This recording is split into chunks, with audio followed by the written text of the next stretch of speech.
The title of this paper is Thriving on the Winds of Change. So we should ask ourselves what thriving actually means. A quick search for an image of thriving brings up lots of soft focused photographs of white able-bodied women doing yoga and playing the guitar. And this quite interesting picture here, the idea of scaling a vertical rock face seems about right. When showing the image to a real life program leader, their response was, but we don't have any ropes. So this doesn't necessarily fit. The Oxford English Dictionary, meanwhile, gives a more measured and realistic definition, as does Wikipedia. Though as far as I can tell, this definition from vocabulary.com fits the work of the program leader perfectly. But there does seem to be some incongruence here. If we can hardly bake enough program leadership cakes to keep up with the demands of our students and senior leaders, how can we then grow or develop vigorously? Student academic attainment, retention, graduate success, and feedback on their learning experience are commonly the responsibility of the program director or leader. The literature outlines how program leaders navigate institutional structures and must be supported and developed to better cope with the demands of their role. However, through the rigours of the last calendar year, we can see that program leaders must also be able to manage change at pace whilst also balancing personal adversity.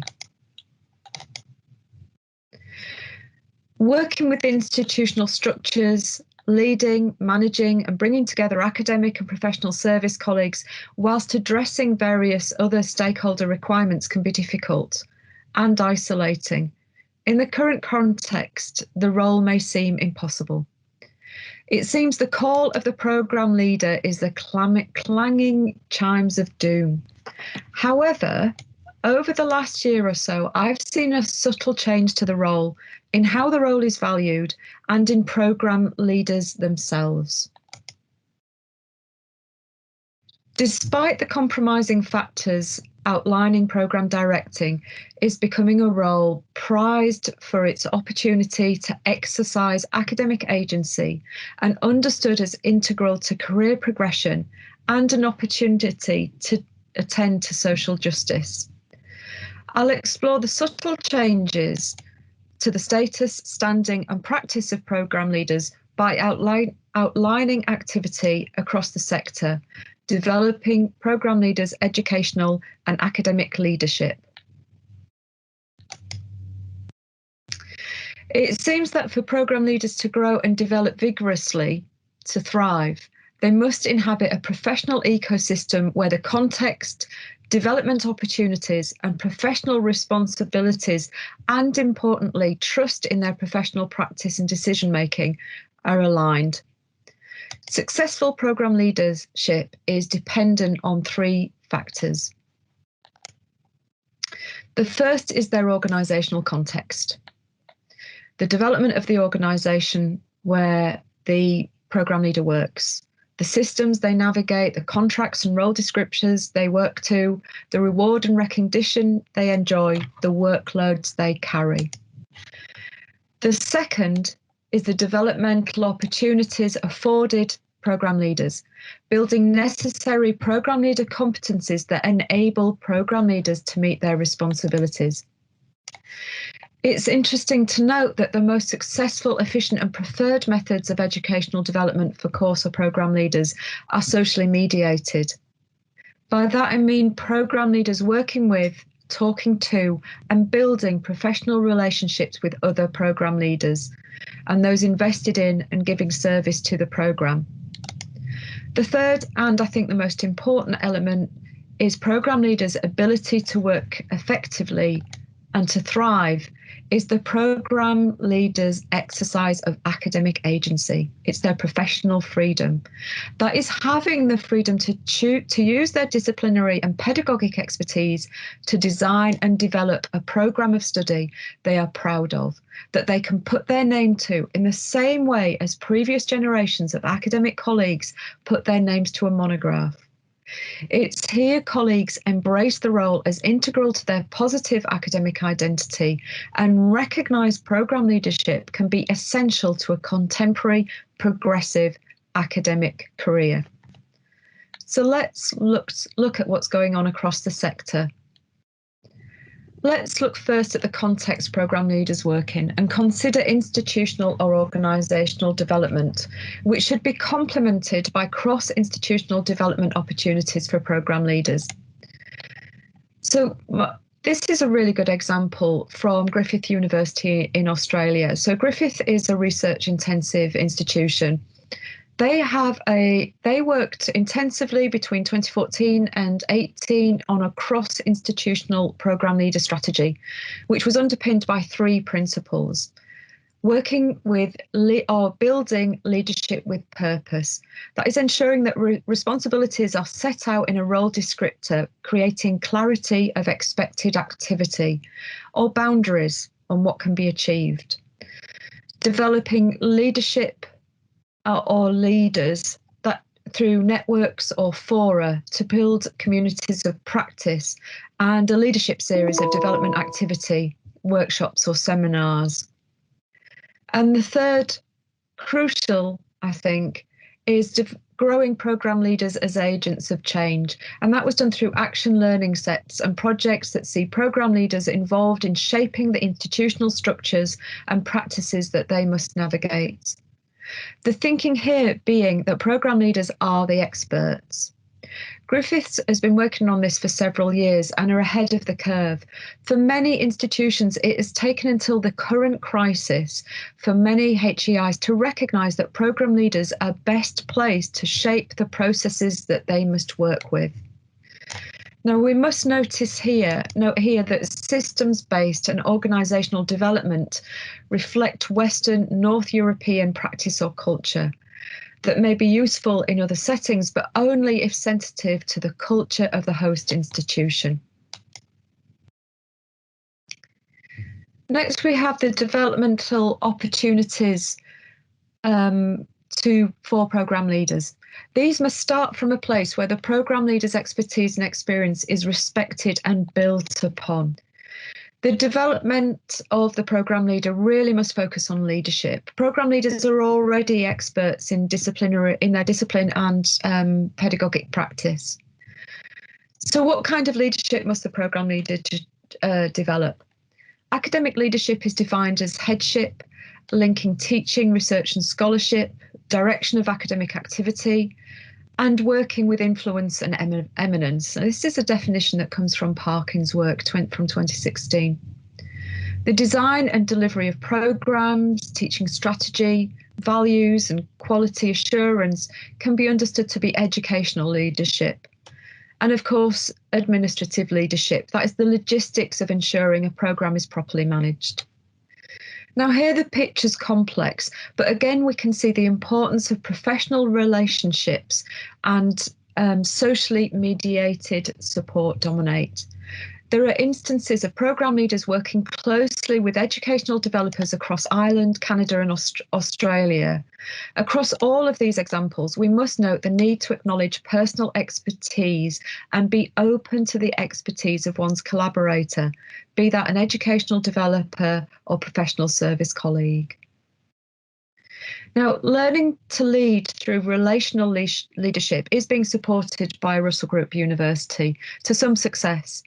This is an educational developer facilitating programme team retreats. Centrally facilitated formal networks this kind of approach is popular across the globe. For example, Manchester Met, Aston, Brighton, all have centrally facilitated networks, as do we in Hull. Localised communities of practice are less well documented, but they are important. Both are integral to building a positive professional identity of programme leader. This is often where programme leaders first understand what the role actually entails, how to work the systems in their institutions, and, as in Hull, come to an understanding of the work of the programme leadership and how that can be used to evidence academic expertise when making a bid for career progression.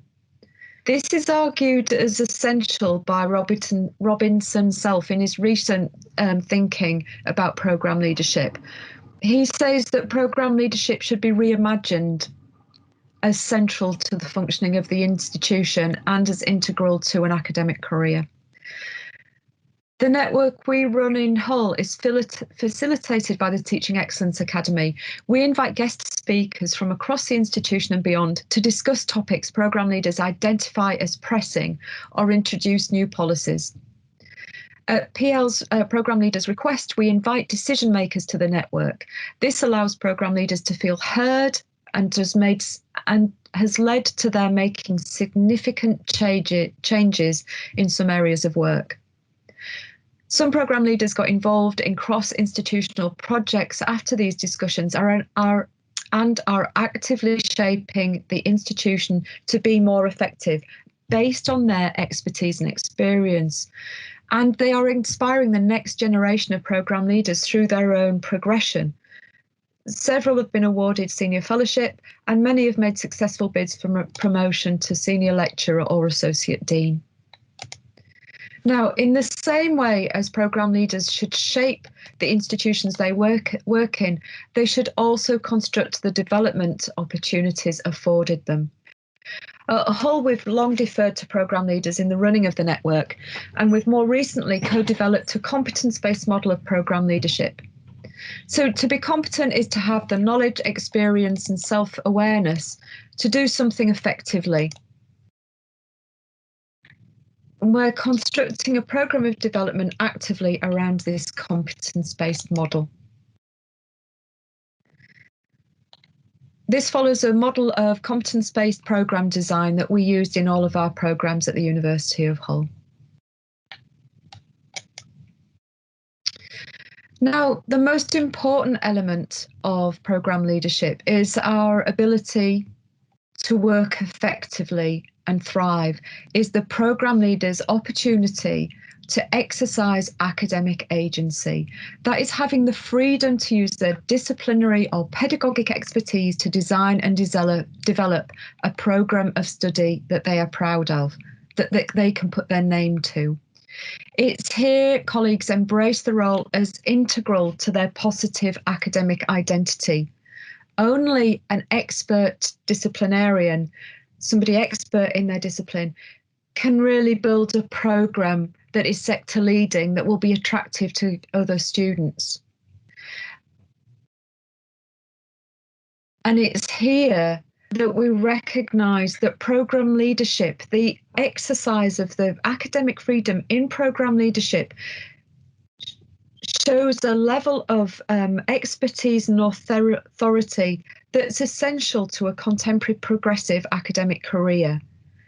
Through implementing change, through leading teams, by enhancing the student experience, you can make a successful bid for progression.